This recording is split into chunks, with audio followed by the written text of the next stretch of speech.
Assalamualaikum warahmatullahi wabarakatuh. Nama saya Safa Salsabila dari kelas 11 I1. Di sini saya akan menjelaskan tentang pandemi COVID-19 atau bisa disebut juga dengan coronavirus disease.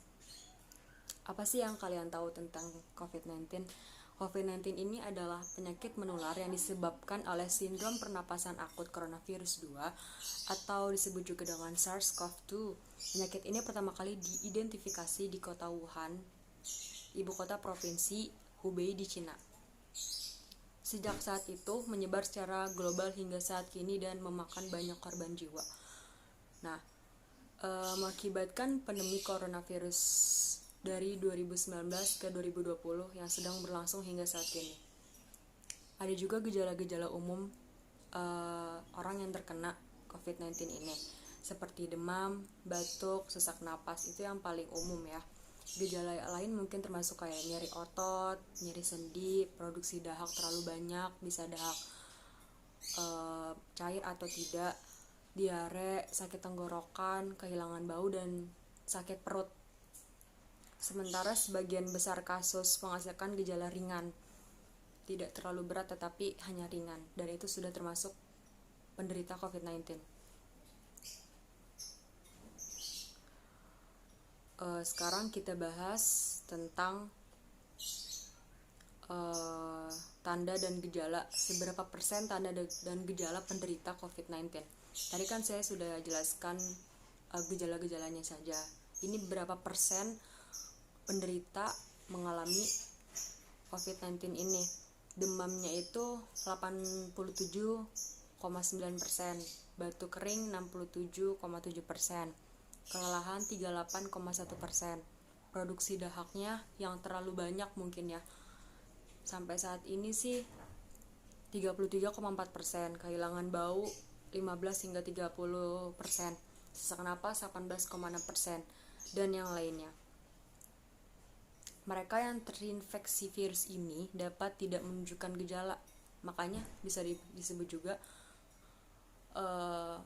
yang anak muda terutama itu jarang terkena virus, karena bisa jadi anak muda itu sebagai penghantar virus terhadap orang tuanya.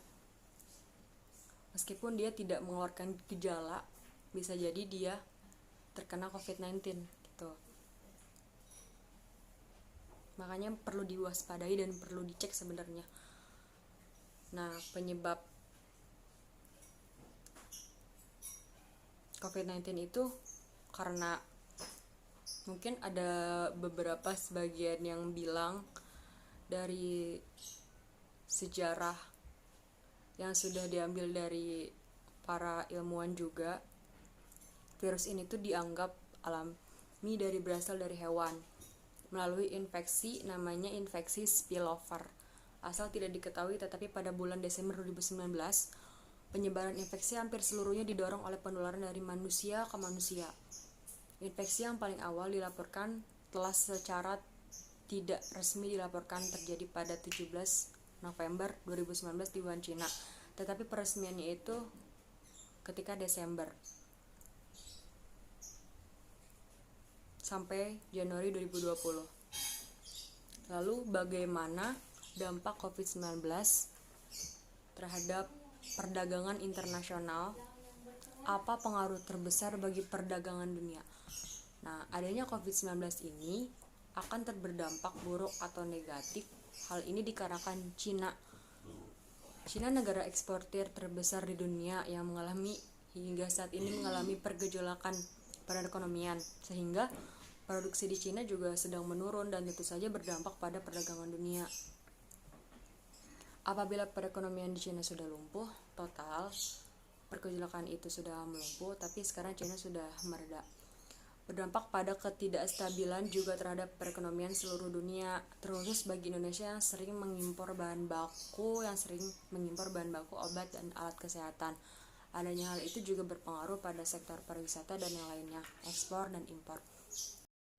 Di sini saya akan menjelaskan tentang langkah upaya pemerintah Indonesia dalam menangani COVID-19 ini.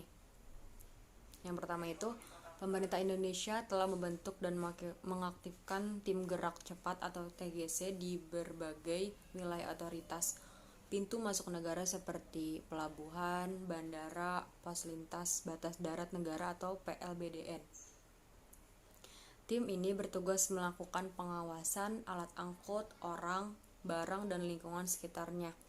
Dalam menghadapi situasi pandemik virus corona ini, sejak tanggal 18 Januari 2020, Indonesia telah melakukan pemeriksaan kesehatan di sekitar 135 titik daerah.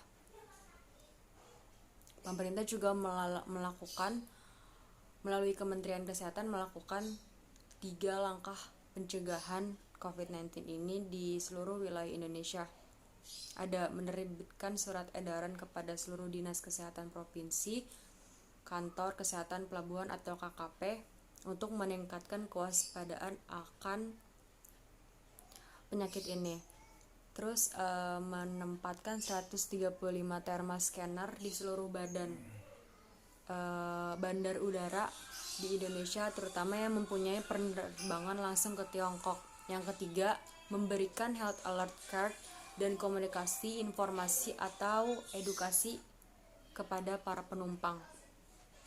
Kementerian Kesehatan juga telah menunjukkan sedikitnya 100 rumah sakit rujukan yang sebelumnya dipakai pada khusus flu burung. Kementerian Kesehatan membuka kontak layanan yang dapat diakses masyarakat untuk mencari informasi perihal virus corona.